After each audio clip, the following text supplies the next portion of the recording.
Good morning everyone. We are from Group 3 and we would like to discuss about a report relating to philosophy.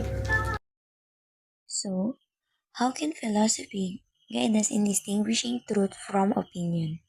First, factual, undisputed, objective, universal, exact, and constant of truth. It implies that it can be proven as true knowledge must gain validity and acceptance. Sinasabi po dito na that philosophy serves as a guide in distinguishing fact from opinion by putting a focus on knowledge, reason, and evidence when pursuing justification. Sa madaling sabi po, nagbabase ito sa facts. Objective ito at hindi subjective. Dapat exact at explainable or proof para maging totoo. A conclusion is a judgment based on a verifiable facts, while beliefs are personal convictions that can't be easily proven. To assess a beliefs that one must consider individual experiences and perspectives, not just objective evidence.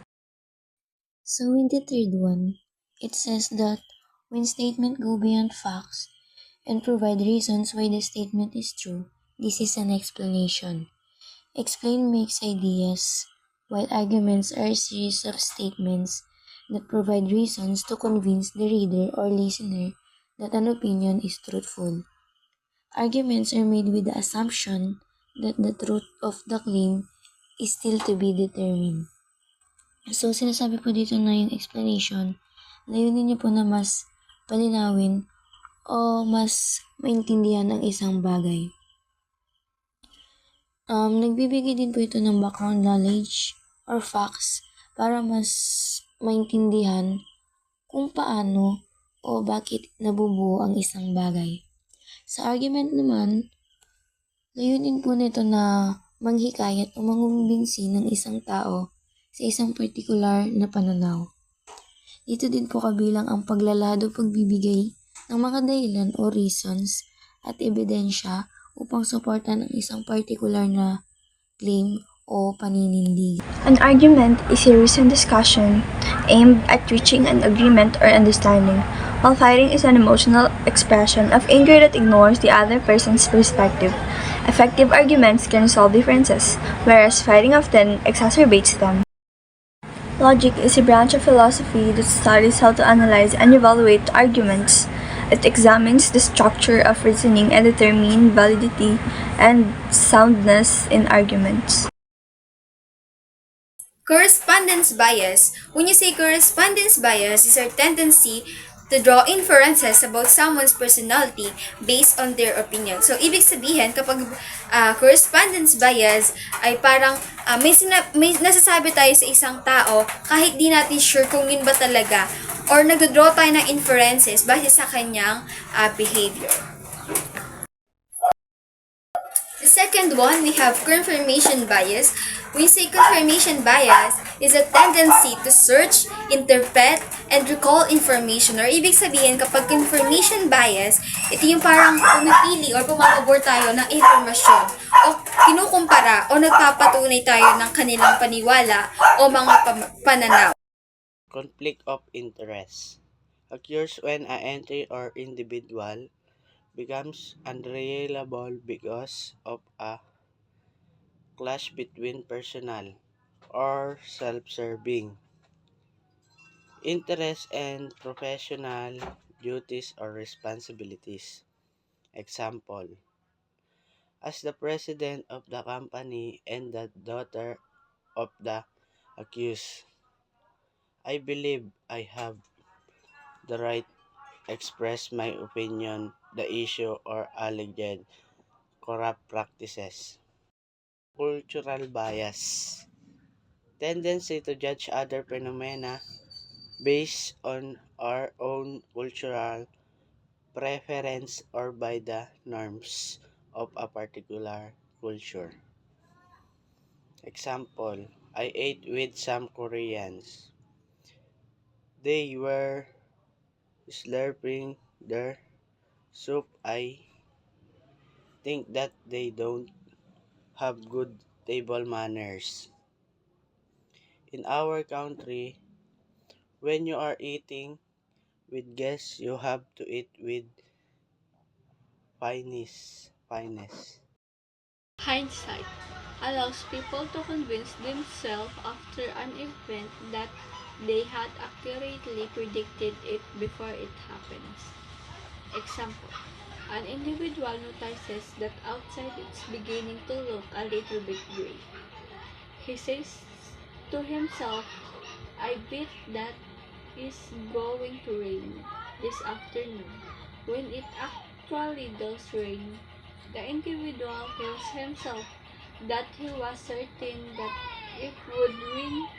He saw the clouds rolling in area. For me, hindsight po is yung pagbabase mo po sa nakaraang sitwasyon na mas maiintindihan mo po after na mangyari. The original meaning of the word philosophy comes from the Greek roots philo means love and sophos or wisdom. Ang salitang filosofiya daw is nagmula sa dalawang salitang Grego na philo at sophia. Ang ibig sabihin ng philos ay pagmamahal and yung sophia is karunungan, which means yung direktang ibig sabihin ng philosophy is pagmamahal sa karunungan. Philosophy refers to the search of wisdom and truth. As such, philosophers use critical thinking as their method to address philosophical questions or challenges. Ang filosofiya daw is yun yung tumutukoy sa paghahanap ng karunungan at katotohanan. Yung mga dahil yung mga pilosopo daw ay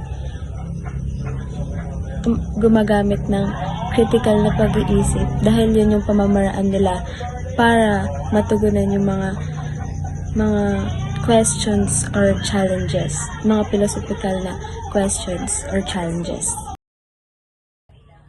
What is critical thinking? Critical thinking is a kind of thinking in which you question, analyze, interpret, evaluate, and make a judgment about what you read, hear, say, or write. Critical thinking ay parang yung simpleng pag-iisip ng mabuti.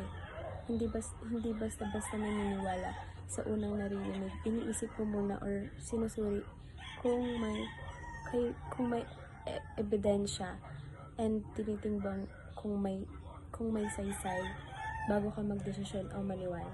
Why critical thinking is important?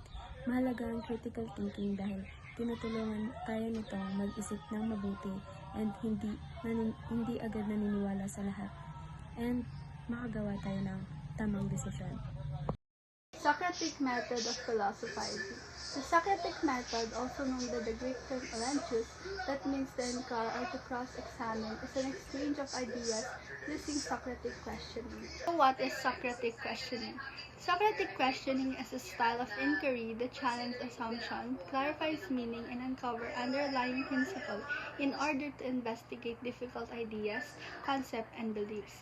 Socratic method of philosophizing was developed by Socrates. Socratic method of philosophizing was developed by Socrates, a Greek philosopher and teacher who laid the groundwork for Western system of philosophy and logic. In this process, statements are deconstructed or questioned to come up with the actual truth that is believed to rest on the roots of the argument. Socratic method leads to wisdom and truth. The Socratic method has been emphasized to use statement deconstruction and creative questioning to delve deeper into an issue. It is a systematic process, Socrates, whereby random and ambitious ideas are eliminated to reach a sound conclusion. Reaching an endpoint, therefore, would only mean that truth has been realized and new knowledge has been acquired. Thank you for listening. I'd like to finish this quote from Socrates. It says here, "Wonder is the beginning of wisdom." In other words, true wisdom starts with open-mindedness and continuous curiosity about the world around us. Not just what we can get out of it, but also how it works and why it exists as it does.